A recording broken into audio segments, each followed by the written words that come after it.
నమస్తే, మీరు చూస్తున్న పీవీఆర్ న్యూస్. నేను మీ పీవీఆర్. అది ఇప్పుడే అందిన వార్త మనం చూద్దాం. ముఖ్యంగా జరిగినటువంటి గ్రామ సభలో భాగంగా మా అధ్యక్షులు ఆంధ్రప్రదేశ్ రాష్ట్ర ఉప ముఖ్యమంత్రి శ్రీ మండల పవన్ కళ్యాణ్ గారి ఆదేశాల మేరకు రాష్ట్ర వ్యాప్తంగా కూడా సుమారు 13,000 పైచిలకు గ్రామ సభలు నిర్వహించి ఎంతో విజయవంతంగా ఆ కార్యక్రమం జరిగింది. ఈ గ్రామ సభలు నిర్వహించడం వల్ల ప్రతి గ్రామంలో కూడా గ్రామ స్థాయిలో ఏ సమస్యలు ఉంది, వాటిని ఎలా పరిష్కరించుకోవాలి అనే ముఖ్యమైన అంశంగా ప్రతి ఒక్కరు కూడా పాల్గొని గ్రామ స్థాయిలో వ్యక్తిగత సమస్యలు కావచ్చు, ఎటువంటి లాభాలకు సంబంధం లేకుండా గ్రామాల అభివృద్ధి కొరకు ఈ సమావేశాలు జరిగాయి.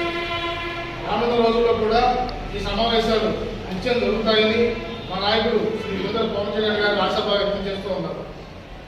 ముఖ్యంగా ఈ సందర్భంలో తెలియజేస్తా ఉన్నాం, గడిచిన ప్రభుత్వం వైసీపీ ప్రభుత్వం నడిచినప్పుడు ఏ ఒక్క రోజు కూడా ఈ యొక్క గ్రామ సభ నిర్వహించలేదు. గ్రామంలో ఎటువంటి అభివృద్ధి కార్యక్రమాలు చేపట్టకుండా నామమాత్రపు పనులు చేసి అవినీతికి తావు తీసే ఉంది.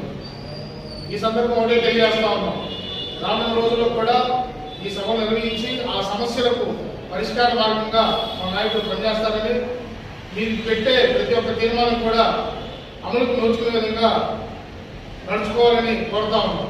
అదేవిధంగా మాచర్ల నియోజకవర్గంలోని సుమారు 75 పంచాయతీల్లో కూడా మా శాసనసభ్యులు జోలకంటి బ్రహ్మానంద రెడ్డి గారు కూడా పాల్గొని ఎక్కడైతే ఏ గ్రామంలో సమస్యలు అయితే ఉన్నాయో వాటిని నోటిఫై చేసి ఆ సమస్యలకు పరిష్కారం వచ్చే విధంగా ఆయన బడ్జెట్లో రాష్ట్ర ముఖ్యమంత్రి కానీ వాటి నాయకులు తీసుకెళ్తారని ఆయన ఆశాభావం వ్యక్తం చేస్తూ ఉన్నారు.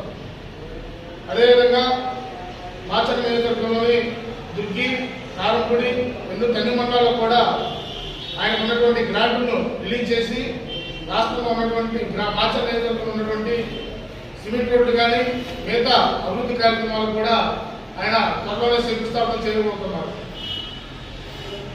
మరికొద్ది రోజుల్లో నియోజకవర్గ వ్యాప్తంగా కూడా మా నాయకులు కార్యకర్తలతో పాటు ప్రస్తుత శాసనసభ్యులు గవర్నమెంట్ బ్రహ్మానంద రెడ్డి గారు ఇక్కడ కలిసి ఎక్కడైతే సమస్యలు ఉన్నాయో వాటిని కూడా పరిపూర్ణంగా పరిశీలించి వాటిని అమలుకు నోచుకునే విధంగా పనిచేస్తామని ఈ సందర్భంగా మీడియా మిత్రులు తెలియజేస్తాం. మరికొద్ది రోజుల్లో గ్రామాలు కూడా పర్యటించి మా పార్టీ తరఫున కూడా జనవాణి కార్యక్రమాన్ని కూడా నిర్వహించి ప్రజలకు సమస్యను తీర్చే విధంగా మా నాయకులు ముందుంటారని ఈ సందర్భంగా తెలియజేస్తాం. ఈ అవకాశం ఇచ్చిన ప్రతి ఒక్కరు కూడా ధన్యవాదాలు.